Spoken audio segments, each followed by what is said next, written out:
We all have a story to tell. Let's tell yours. Welcome to the Intellectual People Podcast with your host, Jason. Come together and listen to journey stories and more from interesting people. Welcome your host, Jason.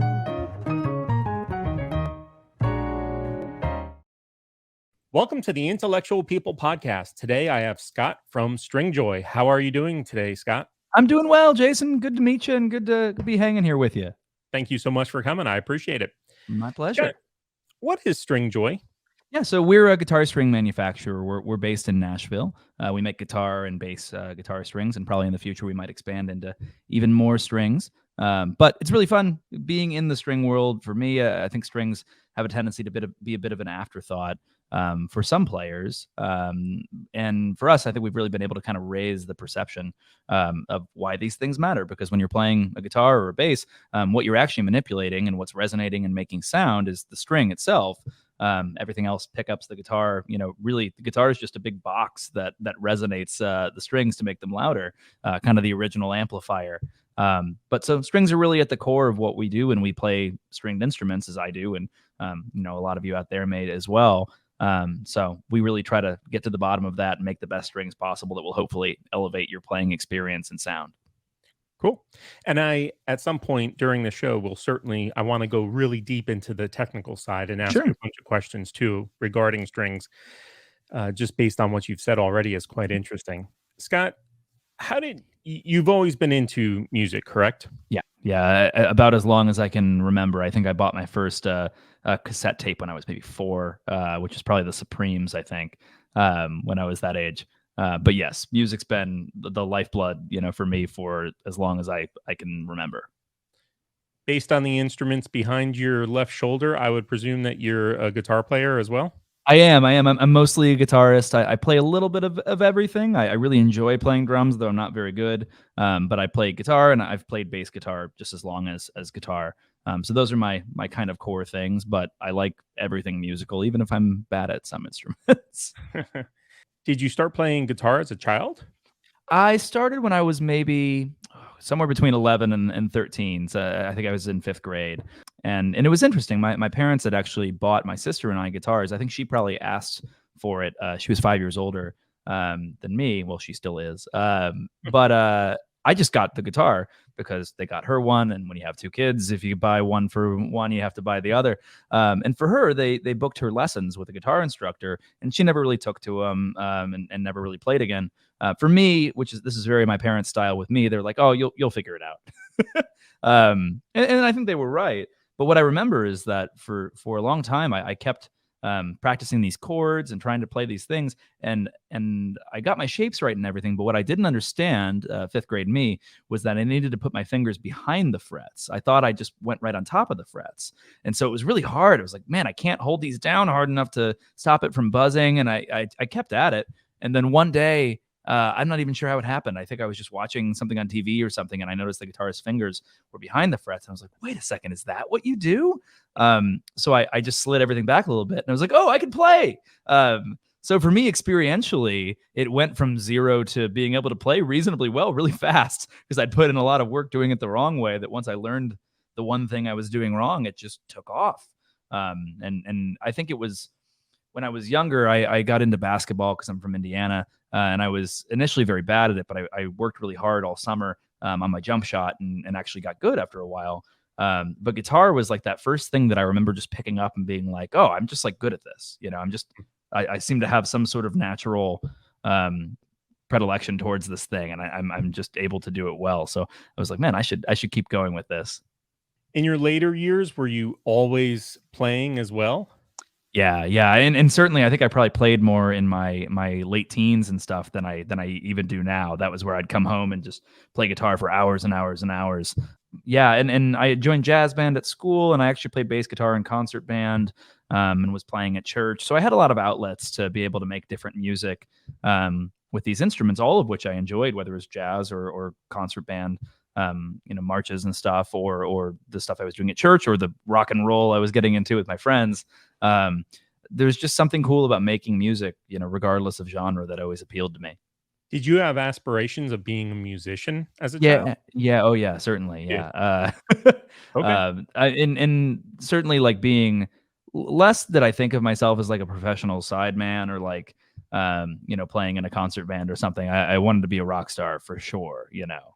Okay. That didn't exactly happen, but I had a lot of fantasies about it. And in the end, you're connected to it in a very large way. Yeah, certainly. And I've been, over the years connected to, I'm sure we'll get into that, to Yep. it in different ways too that led to this. So yeah, it's always been flowing through everything I do, I think. Got it. What'd you do in your college-ish years? Yeah, so like I said, I'm from Indianapolis originally, and when I was looking for some place to go, I wanted to go to a great school, but I wanted to go somewhere that I could do music, which was basically going to be like New York, which I really wanted to go to but couldn't afford. And I ended up going to Vanderbilt down here in Nashville. I got a good scholarship, so it was very affordable. And I was like, oh well, I'll be in Nashville. They play guitar down there, So Yeah. I kind of had that idea of I'll get an education and be able to do music on the side. And I got there and I started a band. My freshman year roommate and I are still very close friends, and we had like a duo for a long time. Played some shows around town, and eventually throughout the college years, it's a lot of years to like unpack. I got really interested in record label stuff, the music business. So I was interning at record labels a lot, and I ended up working at one after school for a while before I did this. So I kind of quickly had this sense. I think at some level I still was hoping I was going to be like a professional musician.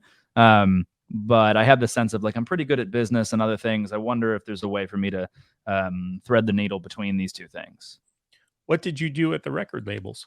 Yeah, so initially I was doing like when I was an intern, was doing marketing and such.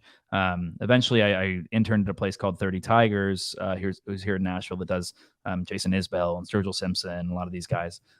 They've expanded to a bunch more people now than they did when I was there. But I ended up partnering with the guy who was my boss when I was an intern, and I became a co-manager. So he was managing several different artists, and I was technically managing them too, though it was something of his junior.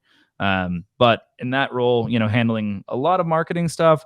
What was weird that happened to me in anything I did in the music business was that my skill set, I think, is more certainly marketing, branding's a lot of it. But what happened is in the music industry, like the record label industry, nobody knows how to use a spreadsheet. I mean, these a lot of these people like studied music business in college, which is where you're taking classes about radio promotion, but you skip over, finance and understanding how to build a budget and a spreadsheet and stuff. So what happened to me was that, though like my spreadsheet ability and my like finance brain is like, very low on the totem pole of my skill set, it was like light years better than anyone else at the company. So I became the spreadsheet, guru, because I was the only person who understood budgets. That's funny. And that ended up being part of why I kind of dropped out too, because I was like, I see how this is the most value I offer to you against what other people can do in the company, but I don't know that that's my true skill set. I'm just good enough at it to do it. Did you continue in other labels before Stringjoy? Yeah, so I worked at 30 Tigers until I left, and I actually started bartending for a little bit and wasn't sure what I was going to do. And then it was out of that period that I ended up starting Stringjoy. So yeah, that was basically college and working at labels at the same time, and then doing that professionally for a little bit, and then right into Stringjoy. So I've basically never done anything else. I've waited tables a lot and bartended a lot, but most of it's just been music. There's a lot of experience to be had from food service, right? You learn Definitely. a lot about people and how to deal with people, and certainly how a big restaurant turns over tables is really important, right? Yep. Yeah.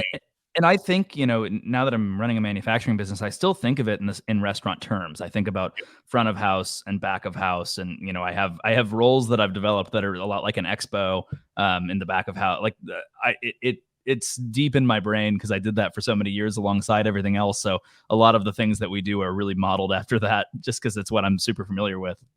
How did Stringjoy's idea come about? Yeah. So in the very, very early stages, I thought of it as I was going to make. This was an era in which there were a lot of companies that were like The only difference maker of them is that they offered it on subscription. So it's the early dollar shave club model. And in that, seeing them and Harry's and some of these guys popularizing that subscription model, I thought, man, maybe there's a place for subscription guitar strings, since they are something that wears out and you have to replace them. So I actually got on Reddit and posted just to our guitar community my idea, and I was like, does this appeal to anybody? I didn't have the business yet. I was just kind of testing it. And the response was overwhelmingly, mediocre.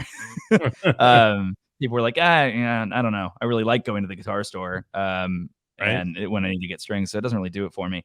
But one guy on there, his name was Tom, mentioned, he was like, yeah, that doesn't do it for me. But what does is I customize my string gauges. And I've been ordering from this company that went under, and I can't find like custom string gauges anymore.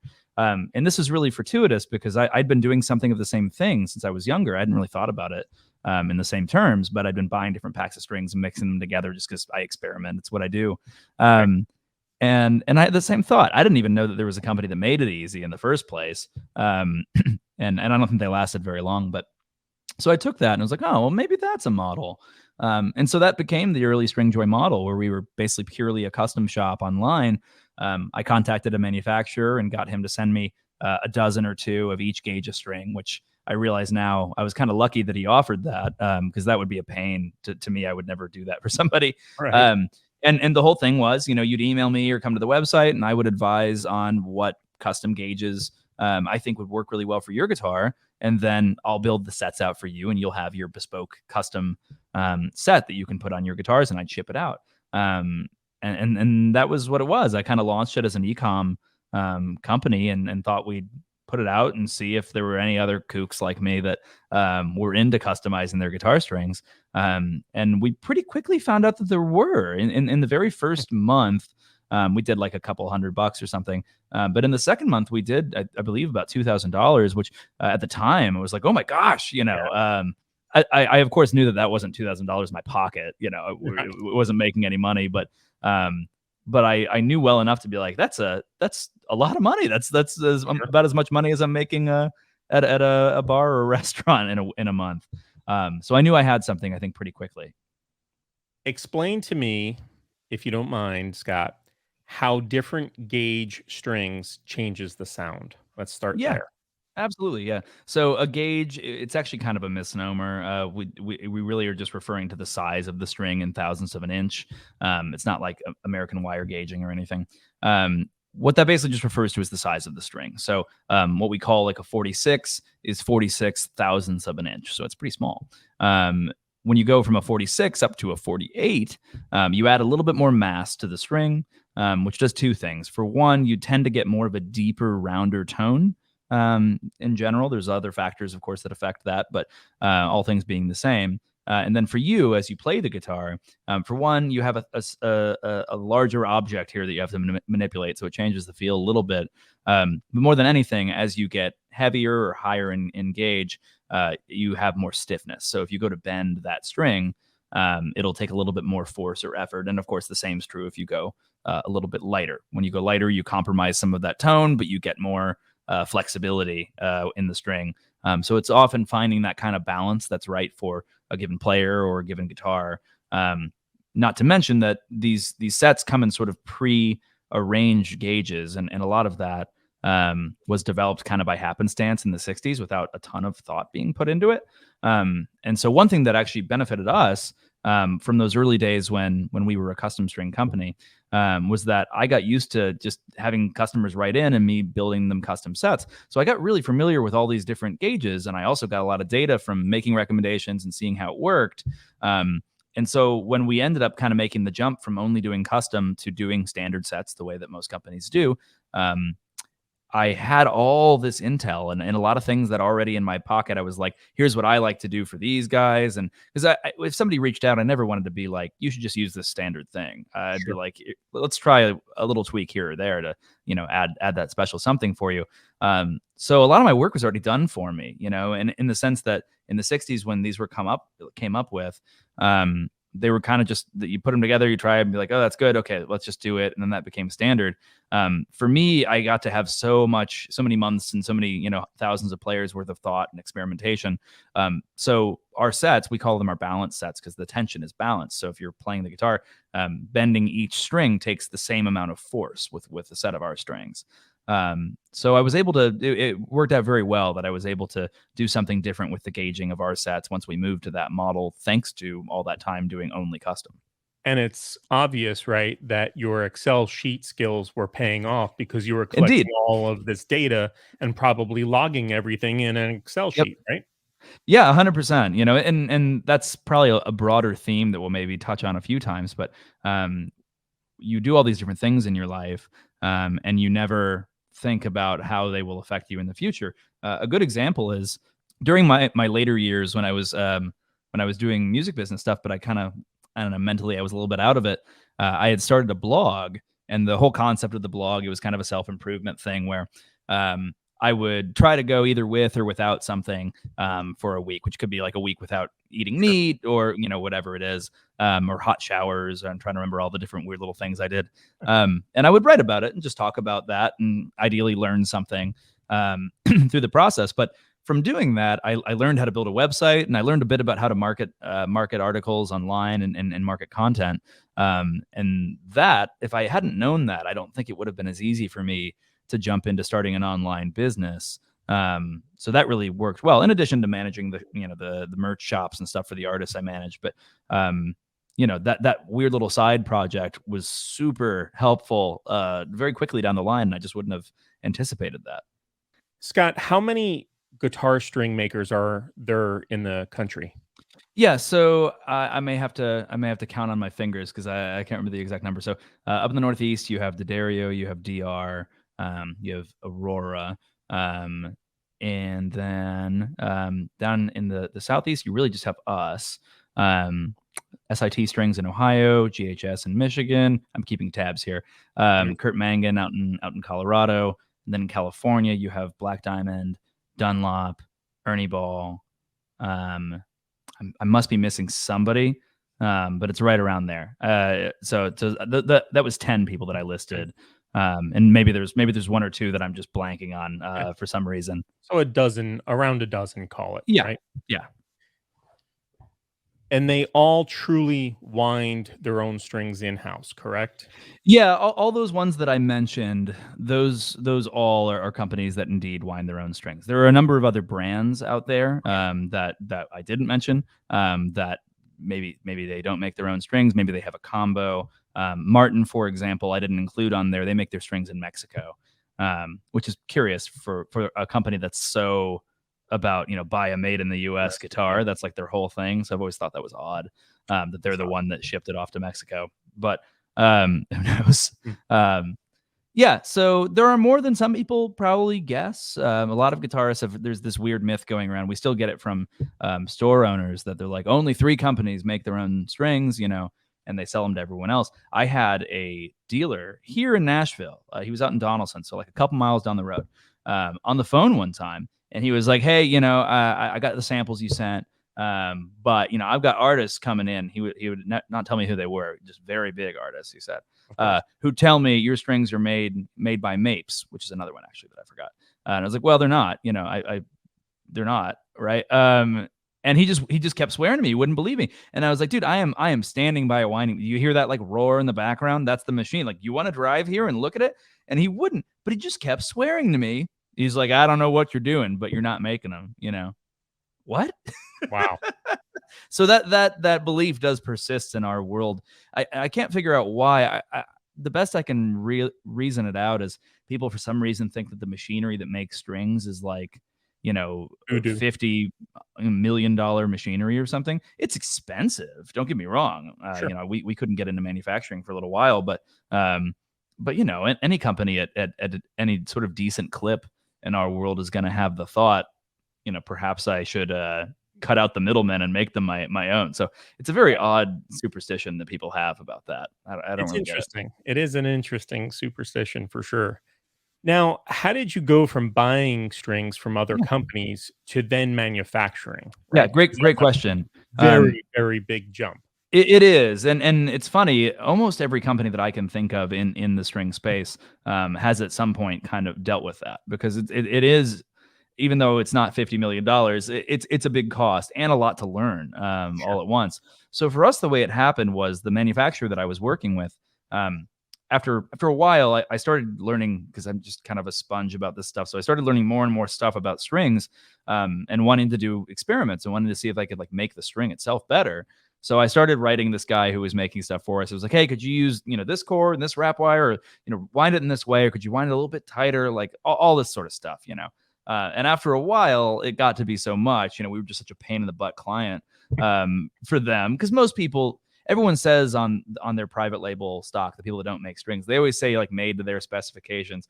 None of those people know the first thing about strings. They don't have specs. They just go out to the manufacturer and are like, give us your sets. I've seen it every time. It always annoys me when I see the like made to the exacting specifications of Paul Reed Smith or whatever on the package. Like, no, it's not. He doesn't know anything about strings. The only anyway, thing that's made to the specifications are the logo on their. That's right.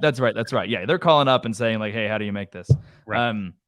Anyway, so I'd become such a pain in the butt for this guy that's used to companies just taking whatever he makes them, that he was like, that's it, I'm selling you two winding machines, you're gonna buy them, here's the price, and you're gonna never talk to me again. Really? About this. Yeah, I mean, we're actually still friendly, but yeah, so I bought two winding machines from him that were both from the late 70s. Wow. Certainly needed a lot of work, but they functioned. And he showed me, he and his daughter who works with him, gave us kind of a crash course on how to use these things and what they had figured out. Now it's interesting because we learned a lot from them showing us, but it wasn't 6-7 hours before we were changing what they were doing. We're like, why do they do it like this? Why do they do it like this? We could probably, what if I put that piece over here? So we were really quickly, I think, kind of leveling up there. And this guy who's been very kind to me and mentored me in some ways is not, he's really good at running like a manufacturing company, but he's not super minded towards like, how can I make this like the best string ever? He's doesn't have that guitarist mindset. It's more running a really, efficient manufacturing company. So there were a lot of gaps that we could fill in terms of making a better string. But obviously, this was a difficult process. I mean, we jumped in to manufacturing, and I had thought that I never wanted to run a manufacturing business at this time. So it was and still is a big transition. We've gotten pretty good at it over time, but it was not something that had touched on any of my experience up to that point at all. Interesting. Are each winding machine dedicated to a certain string? Yeah, good question. They are adjustable. That said, you do have certain machines that tend to be better at certain things, which is usually like you have some machines that are better at making really, really light strings, like a 20 or a 22, and other ones that are really good at making really heavy stuff, like a 60, 62, 64. And then we have some core machines that really do everything in between those. But ideally, yeah, they can all be dialed in to do whatever you need them to. And what's the output of a machine by the hour? It totally depends. Average? Some of our best winders are able to do on the order of about a gross an hour, or sometimes a little bit higher. But a lot of times it's slower. The other thing is how thick or thin the wrap wire is dictates how many times the core, how many turns of winding you have on the string. So on like a 20 or a 22, you're talking about 7,000 or 8,000 wraps. So that's how many times the core has to spin and the wrap wire has to be placed on it. So that takes way longer than really heavy strings. You get down to about 1,000 wraps. So, it's a factor of 7 or 8 differential between those two. So that has a big effect on it too. Some strings just run real clean. Other ones are notoriously a bit of a pain for the winders. But, one thing I try to emphasize to consumers in our space, but it can be difficult to get across, is a lot of people that haven't worked with machines, I've noticed over time, seem to have this idea that machines are like a thing that you push a button on and then it just cranks it, all day. You could leave for the weekend and come back and they're all ready, right? And so we get people where they're like, oh, these are, why would I want them made, by man, like a winder versus like a machine? Machine would be better at it. And like, we use machines too. And we use the best machines we can at this point. The ones we're getting now are some of the newest in the world. But it really does, in my view, come down to the winder more than anything else. A machine's going to do what you tell it to do. And even then, people also think you set up a machine and then it just does that until infinity, and it does not. It needs pretty regular monitoring and adjustment for everything to get good. And anyone who has worked in manufacturing totally gets this, but I find that consumers that haven't just don't seem to click on that. It's like a car is a machine, but you have good drivers and bad drivers, and it makes a very big difference. Right. The outcomes. Well, Scott, let's get into the deep side. So first, let's talk about the product that you're making.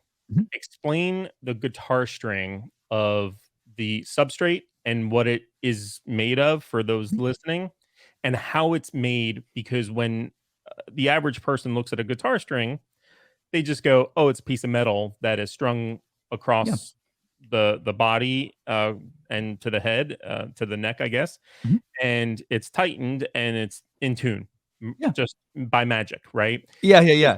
There's a lot more to that string on the deeper level, if you will. So explain to the listeners what makes a guitar string. Yeah, absolutely. So if you look at a guitar string, you'll see three different sort of objects there. There's a brass ball end at the end, and that really exists just so you have something to stop it against the bridge or the tailpiece of the guitar. Doesn't have a huge tonal effect, but they are these little tiny beads that we buy by the 100,000.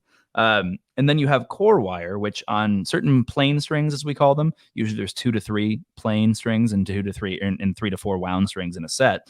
So on plain strings, it's nothing but that brass ball end with a wire twisted around the ball end to secure it, and that's it.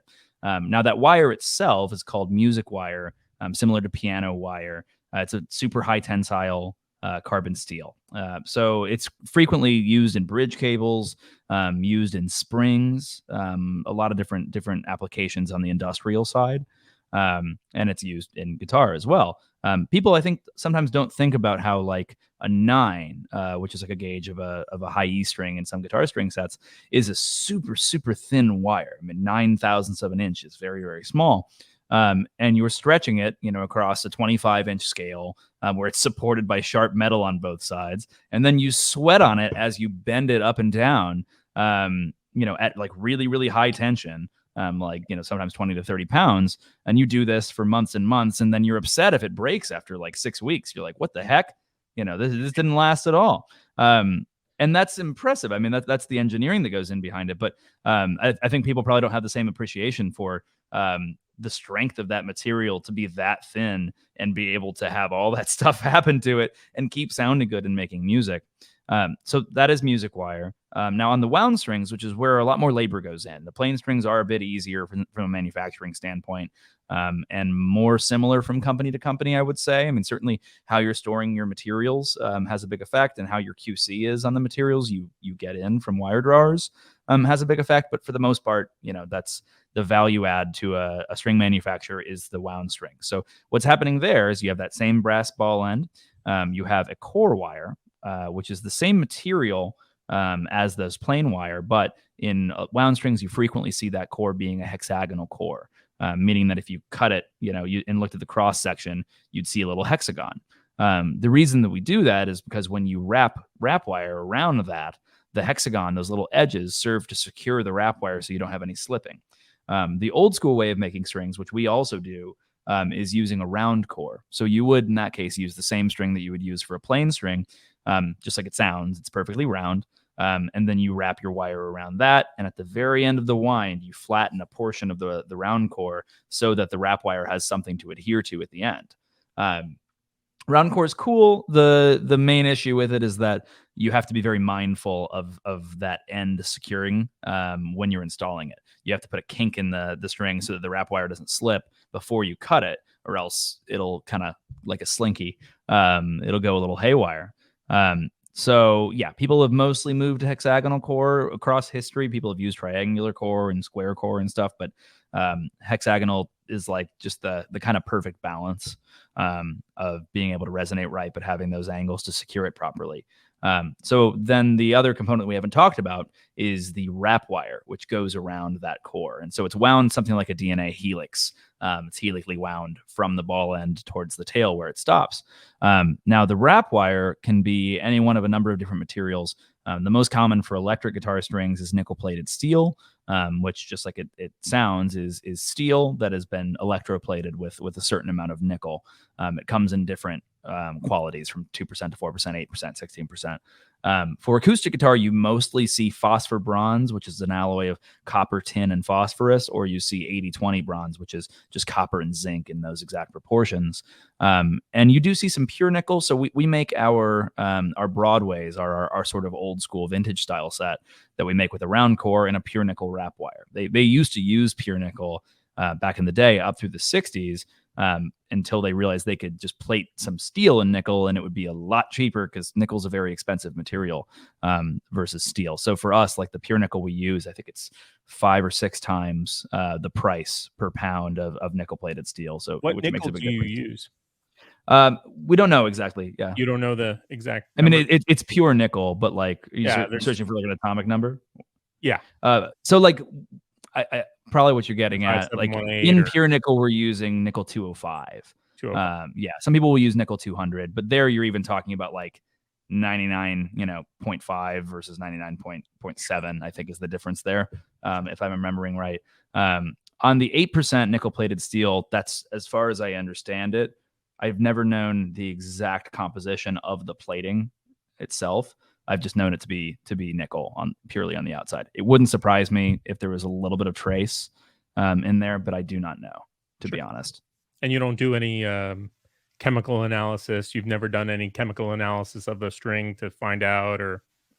I mean, you'd have to isolate the plating from the core itself, which you can't do, as far as I know. But no, I mean, there's not any tremendous value on our end.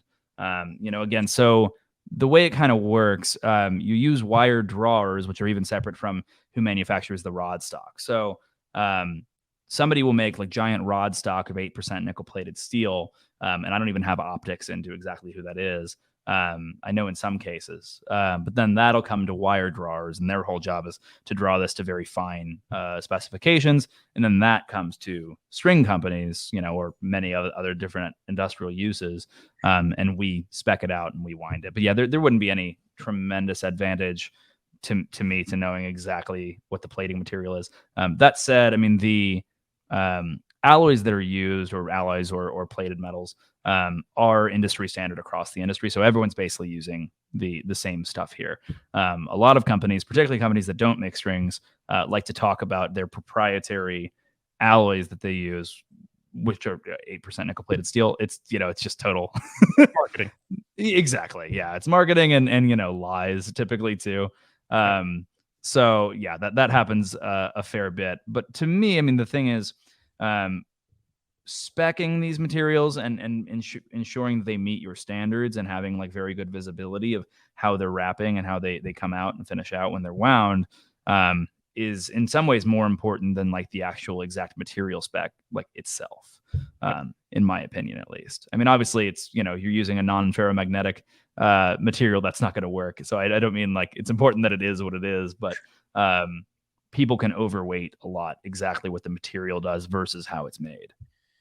Thank you. Scott, in your opinion, do you believe that most of the sound that you hear from a string on, say, a guitar, 6-string guitar, is really coming from the string and not the body? Yeah. Or the pickup? Yeah. So, I mean, obviously it is a combination of all of these things, right? Sure. And how the player is fretting them, how that player, is stylistically inflecting the string there too. But yeah, I mean, the body makes one sound when you hit it without a string, and it's a knock, Right. versus the string. So like, right, there's a question here of like tone origination versus amplification, Right. and then that can be a little interesting, right? You're like, is your string making the sound, or is the amplifier making the sound? Both. Like it's a philosophical question there. Sure. Well, more than anything. Let me ask it this way then, Scott. If you were to take Stringjoy and then put other strings from other manufacturers back to back and record that, Mhm. is it very, very clear that it's different? Yes, frequently so. I mean, if you have the right ear for it, but I think Absolutely. that misses a little bit of what strings are. So we see this a lot where people are like, "Hey, like upload to YouTube, an AB," and I think you'd find the differences are like subtle there. There'll be a timbral difference for sure, but you'd be like, "Oh, I don't know if it's worth it." But that ignores like fully half, or maybe even more than half of what a string does, which is how it feels and how it responds when you're I was playing the getting there. guitar. You I know? was getting there. Yeah. And that it leads perfectly into the next question then. So why use Stringjoy guitar strings and bass strings for that matter? Yeah, sure. Oh, and I probably should have mentioned when we were talking about the construction process on the bass. You actually have multiple wraps that are going in opposite directions, going over top of one another. I should have mentioned that. That's kind of a cool thing too. But yeah, so when it comes to us, I mean, for one, I should say we're not the right fit for absolutely everybody. There are cheaper brands, and if you're starting out, that makes, I think, a lot of sense. For us, what we usually find is that we wind our strings tighter than most companies, and that results in more mass being on it. And what I mean here is most companies will leave very slight gaps between each winding. You can't necessarily see it, but when you set your winding angle, they'll set it a little bit wider. The reason that they do this is it gives them more of like kind of a bright, snappy tone right when you string it up, but that tone goes away in like 2 days. This is some nice planned obsolescence, which I think some people, I think it serves some purposes there. For us, because of the way that we make our strings, they string up just a hair darker than what you may be used to from some of the main brands, but they tend to keep that tone over time. So if you look at like if you can imagine a curve, it's a very steep drop off. With most strings, for us, there's a bit of a drop off, but it's a much more smoothed out curve. So tonally, that for you makes it easier to have a consistent tone across the life of your string. You can set your pedals and your amps to certain settings and not have to be tweaking them to get the exact same tone overall. So that's number one is the tonal effects of playing a really good set of strings. For us, number two comes more from the durability side and the stability side. So for the same reason of how we wrap our strings, you don't have dirt and grime and sweat as easily getting down into the core of the string. So on, say, a phosphor bronze string, bronze itself isn't going to corrode in like a rust sort of way where it's eating away at the material. It can form patina on top, but patina is actually protective of coppers, so it doesn't eat in further. What can corrode and rust out and cause real problems is the core itself, because that's steel. It's tinned steel, but still, it can corrode. So you really want to keep that junk from your fingers out from getting to the core. This is what a lot of coated companies have come out doing, where you kind of slather the string in Teflon, and that keeps everything out, but it does affect the way that it vibrates. So for us, just taking extra care in how we wrap them to ensure that everything's very, very tight has that result of having a little bit of added durability over time. The other advantage of wrapping things tight like that is you do get more mass on the string. So just like we talked about earlier, at the same gauge, you will have a little bit of a deeper tone. And that would cause things to be a little bit stiffer, but we've engineered that out in our quarter wrap ratios so that you do still have a string that, even though it's high mass and has that full kind of warm sound to it, it's still flexible and very playable even at higher gauges. How consistent is the wrapping process? Because keeping up with quality control to me on a product, A, it's very small, B, your throughput is massive, Mhm. right? And it's very expensive from a manufacturer standpoint to have all of these strings that all of a sudden don't meet Oh QC. yeah. Yeah. So how do you keep up with that? Yeah. So a couple different approaches, right? For Please. one, what we really try to do is elevate our winders so that they really, really understand what they're doing. A lot of companies, and you can understand why, for efficiency purposes, we'll just have people that come in. They don't necessarily need to know that much of what they're doing. It's just like break this off and let it run, and then that goes through a QC department, which will approve or reject different things. For us, I really think there's no replacement for having QC like right at the manufacturing level. So each of our winders will feel every string after they make it, every single one, so that if an issue develops, it doesn't become 2 grosses, 3 grosses of strings that are bad. They catch it after that one and can adjust things to make sure that everything's perfect. Now, that wrap wire angle is one of the biggest things that matters to how a string is made. That and the tension the wrap wire is held at are the biggest kind of influencers there.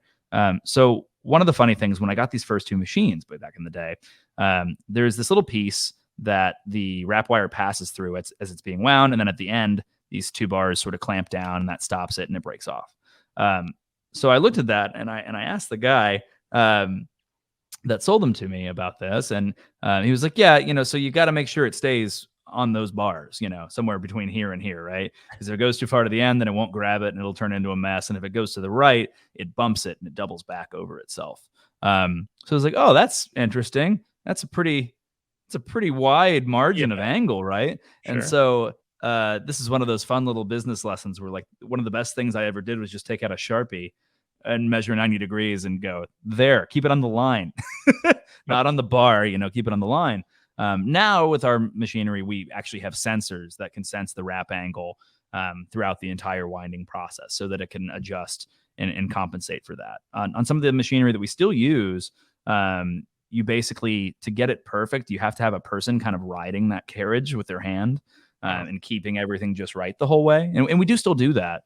But the newer machinery that we've been building and using, we have that with a sensor that is able to calculate that many, many times per second and ensure that that's all perfect, which is obviously even better. Though it is fun to have something that, we have some like masters here that have been doing it for a long time and are really, really good at it. So I like having that piece of the business, but it makes it easier to train people and to be making great strings quicker when you can, have a sensor on it. Yep. So you do have basically CNC controlled string machines. Yeah. Winding machines. Exactly. Yeah. And same story like we were talking about earlier, a lot of people, I think, over focus on the machine, right? Like getting that setting just right is really important. And even on the CNC style machines, we still feel every string because weird things will happen. Yep. And sometimes things happen. We had something yesterday where this little kind of bend that you could feel in the string. I had no idea what was causing it, but we stopped making those, and it hadn't started until, something moved around, right? And then it didn't continue when we switched gauges. So that happens sometimes. So that's always important, like the human element. I'm sorry. No, you're fine. How many employees make up Stringjoy? Yeah, so we have 24 right now. Wow. Yeah, and maybe even more when once this airs. Wow. Yeah, we've been hiring a lot lately.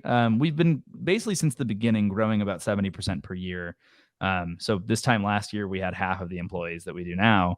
And who knows, maybe next year we'll have twice what we have right now. That seems crazy, but 24 seemed crazy a while ago. So who knows? What's your biggest market? Yeah. Do you like demographically in terms of like regionality or like certainly the US is our biggest, but. And in terms of mostly just hobbyists?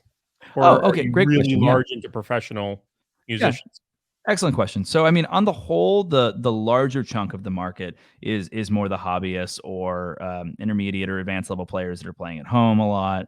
The thing that's weird about our industry is that, it's at some point, the whole like Air Jordan thing revolutionized how everyone thought about influencers, right?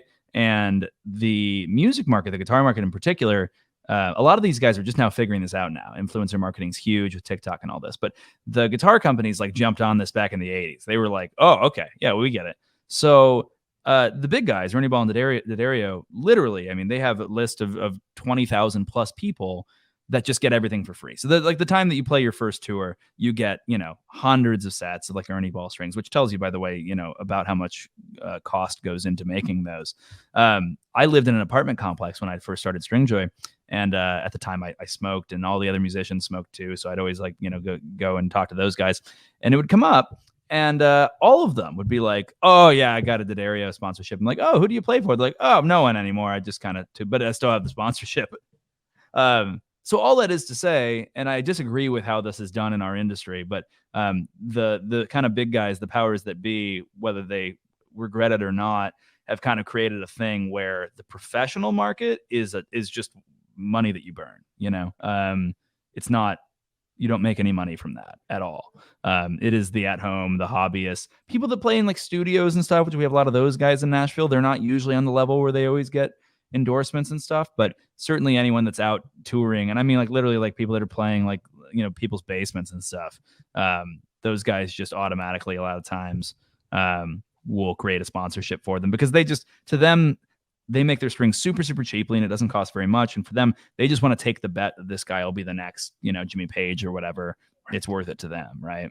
So for us, we do work with a number of artists, and every time we work with like one of those big guys artists and we convince them to try our strings, they always say the same thing. They're always like, oh yeah, I mean, I guess I'll try your strings. I don't know, I use Ernie Ball, but yeah, sure.